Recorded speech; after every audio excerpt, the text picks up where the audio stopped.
Nous avons emménagé dans une maison il y a quelques mois.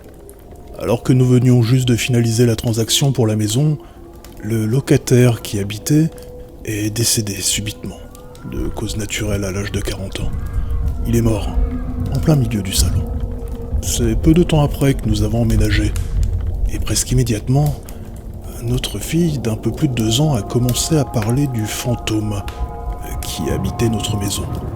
Maintenant, il faut être réaliste. Elle a 2 ans, elle est donc très impressionnable. Halloween était récemment passé et elle adorait lire un livre illustré, justement sur ce thème.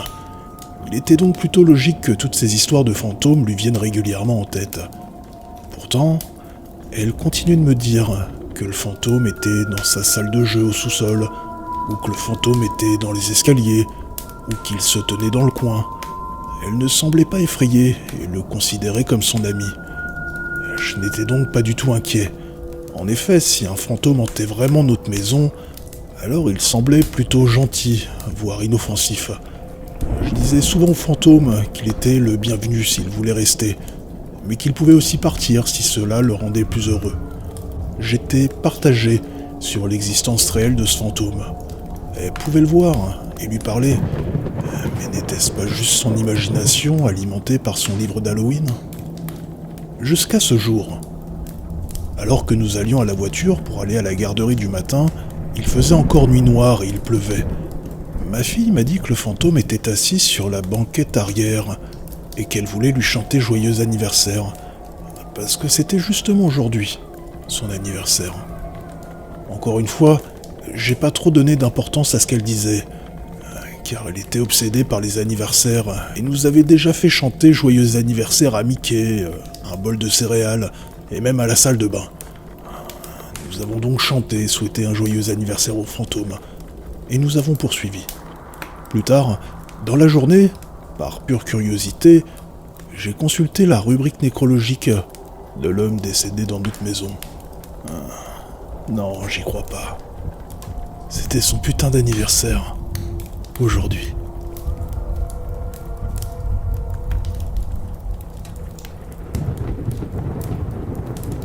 Un soir, à l'université, mes amis et moi sommes tombés à court d'alcool. Aucun magasin dans le coin n'était ouvert à cause de l'heure tardive.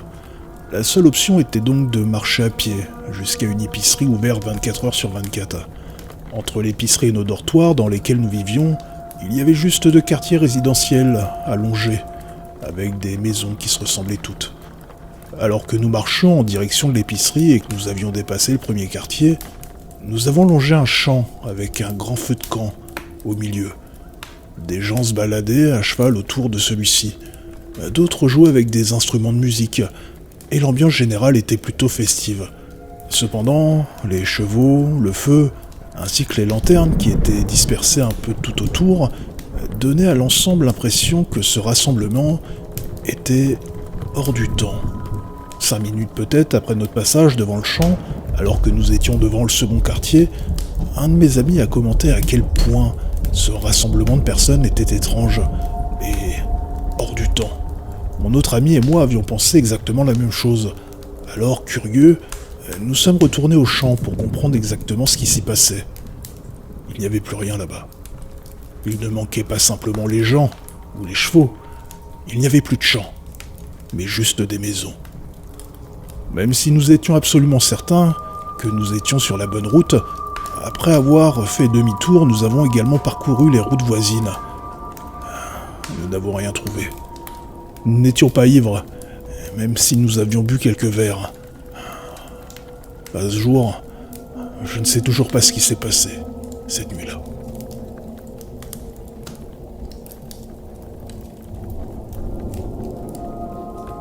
Mes amis et moi allions camper dans les montagnes chaque été pendant les vacances lors de nos années collège et lycée. La vie nous a ensuite éloignés les uns des autres. Concernant nos escapades, nous étions une bande de gars pas du tout organisés. Il nous fallait toujours une éternité pour nous préparer et décoller. On partait généralement en fin d'après-midi, début de soirée. Une année, nous sommes même arrivés là-bas vers 22h environ. Et du coup, on a décidé de ne pas marcher dans les bois, mais plutôt de camper et de se poser pas très loin du parking et de partir en randonnée le matin.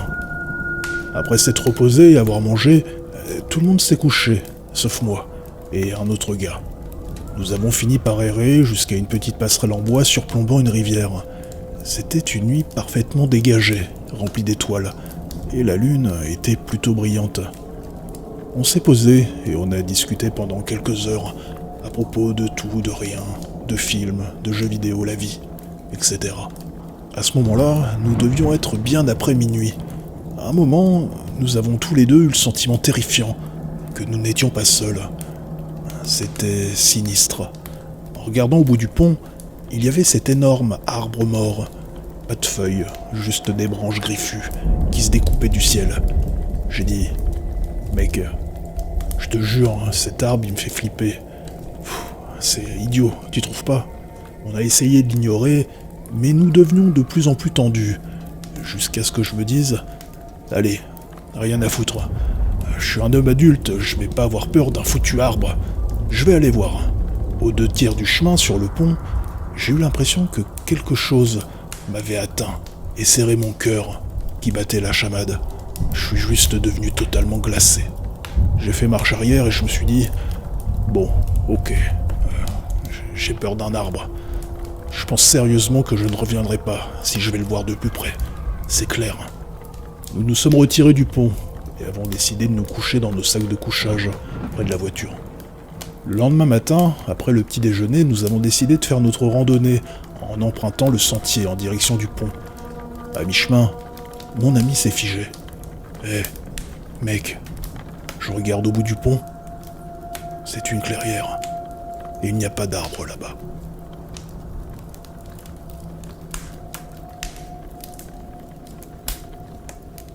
Il y a 30 ans, j'avais environ 13-14 ans. Moi et une amie plus âgée gardions une petite fille de 6 ans et son frère cadet. On nous avait dit que parfois la petite fille se plaignait de voir un homme dans sa chambre à l'étage la nuit et qu'il sortait par la porte du grenier. Franchement, je n'en croyais pas un mot. Les enfants disent parfois des trucs bizarres. Et alors? Nous préparions les enfants à aller au lit, mais ils ne voulaient pas aller se coucher. La petite fille disait qu'elle avait peur, et son petit frère s'est mis à pleurer.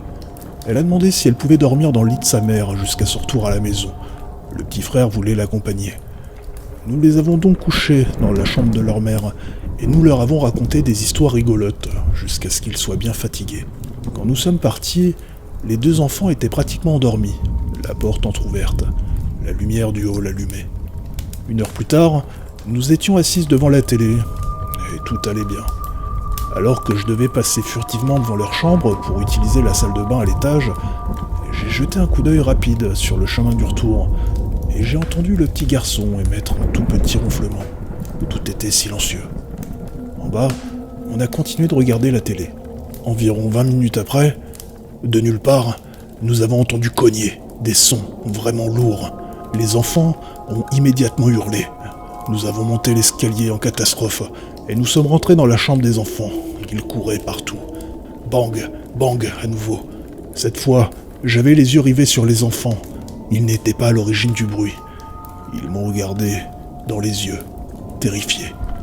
Nous avons attrapé le petit frère et nous avons tous descendu les escaliers pour rejoindre le salon, et nous nous sommes enfermés à clé.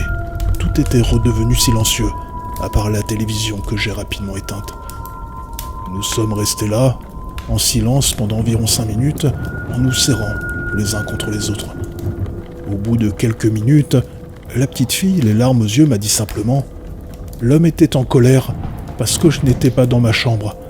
Alors, il a essayé de pousser l'armoire, puis il a commencé à cogner contre le mur. » Cet événement est resté gravé en moi pendant toutes ces années.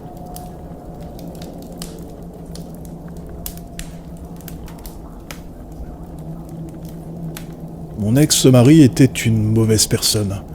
Il me traitait comme une moins que rien tout le temps. Je me souviens d'une fois, alors que je regardais de vieilles photos de famille, qu'il se trouvait à mes côtés. Je suis tombé sur les photos de ma grand-mère. C'est là que le visage de mon ex-mari est devenu tout pâle.